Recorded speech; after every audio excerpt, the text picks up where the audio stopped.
என் பெயர் எம். ரித்திக். நான் அரசினர் ஆண்கள் மேல்நிலைப்பள்ளியில் 8ஆம் வகுப்பு படித்து வருகின்றேன். என் பெயர் ஐயப்பன். அரசு ஆண்கள் மேல்நிலைப்பள்ளியில் 8ஆம் வகுப்பு படித்து வருகிறேன். நான் இப்போ பேச வந்துள்ள கலைடோஸ்கோப் ஒளியின் பன்முக எதிரொலிப்பு தத்துவத்தின் அடிப்படையில் செயல்பட்டு எண்ணற்ற உண்மைகளை உருவாக்கக்கூடிய சாதனமாகும். இது ஒன்றுக்கொன்று சாய்வாக 2 அல்லது அதற்கு மேற்பட்ட கண்ணாடிகளை கொண்டுள்ளது.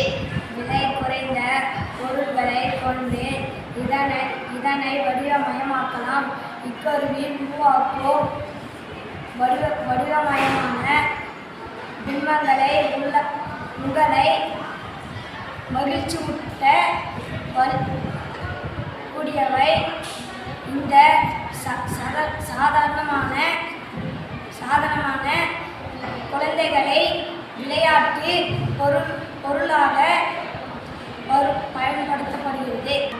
இரு சமதளத்திலுள்ள ஆடிகளை ஒரு பொருளை வைக்கும்போது அவற்றிற்கு இடைப்பட்ட சாய்வு கோணம் அதிக எண்ணிக்கையான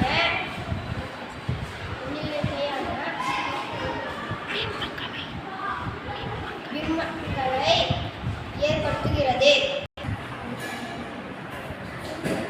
ஒரு கண்ணாடியால் உருவாக்கப்பட்ட பிம்பங்களை மற்றொரு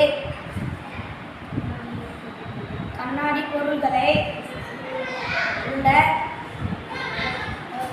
அதாவது நிழல் கண்ணாடியுள் தோன்றும் பிம்பம் இரண்டாவது